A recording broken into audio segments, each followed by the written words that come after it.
Lorsque l'on essaie quelque chose de nouveau, faire quelque chose que l'on n'a jamais osé faire avant, on n'est jamais vraiment sûr si on le fait correctement ou si on est sur la bonne voie. Tu ne sais jamais si tu devrais faire quelque chose différemment, si tu devrais en faire plus ou en faire moins. Voici mon conseil pour que tu puisses réorienter ta boussole et que tu puisses savoir exactement ce que tu dois faire. T'es prêt? Ok.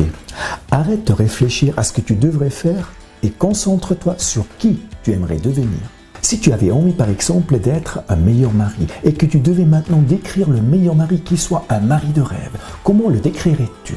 Comment communiquerait-il? Que dirait-il à sa femme? Quelle serait son attitude lorsqu'il rentrerait à la maison après une longue journée de travail? Quelle serait la première chose qu'il ferait après avoir passé le pas de la porte? Qu'est-ce qu'il aurait dans ses mains? Comment toucherait-il ou s'occuperait-il de sa femme? À quel point lui porterait-il de l'attention si c'était vraiment le meilleur mari du monde? Prenons un autre exemple. Imaginons que ton objectif est d'augmenter ton chiffre d'affaires. Imagine-toi alors que tu es le meilleur vendeur de ton secteur, le numéro 1 incontesté.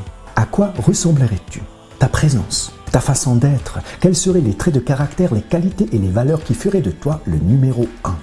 Comment serais-tu habillé? Comment bougerais-tu? Comment parlerais-tu? Comment serrerais-tu la main? De quelle manière te préparerais-tu avant une réunion ou une présentation? Ou le matin en arrivant au bureau, à quel point serais-tu déjà concentré et discipliné? Et comment les autres te verraient en arrivant? Si tu étais vraiment le meilleur vendeur, comment te présenterais-tu aux gens? Quelle voix aurais-tu au téléphone? Comment te comporterais-tu pendant une réunion de networking? Tu vois, ce que tu dois faire précisément devient beaucoup plus clair dès le moment où tu te mets à la place de la personne que tu aimerais devenir. Agis comme cette personne, adopte son attitude et son comportement. Même si tu as 20 kilos en trop, mange comme une personne qui est en forme, entraîne-toi comme une personne qui est en forme, prends les bonnes décisions comme une personne qui est en forme. Comporte-toi comme elle et tu vas devenir cette personne.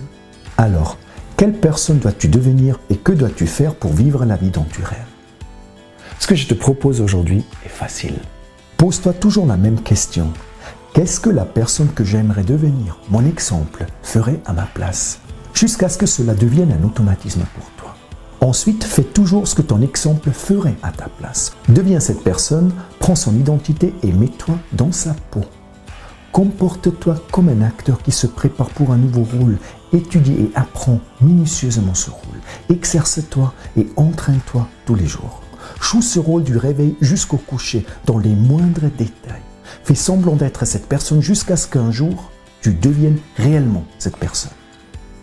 Si tu as aimé cet épisode de Maximus Daily, partage-le pour influencer positivement la vie de quelqu'un. Et partage-le aussi avec tes amis, ta famille ou tes followers. Et si tu es nouveau parmi nous, bienvenue. Tu as trouvé l'endroit où des centaines de personnes se donnent rendez-vous pour ensemble bien démarrer leur journée. Faire tous les jours un pas en direction de leurs rêves et ainsi devenir la meilleure version d'eux-mêmes. Alors, si tu n'es pas encore inscrit, rejoins-nous. Maximus Daily est complètement gratuit. En t'inscrivant, tu vas recevoir tous les jours une vidéo et un exercice par mail. Comme nous ne publions qu'une partie de ces vidéos sur les réseaux sociaux, inscris-toi à Maximus Daily si tu veux être sûr de pouvoir toutes les voir. Et pour voir bien d'autres contenus, abonne-toi à notre chaîne et à notre page Facebook.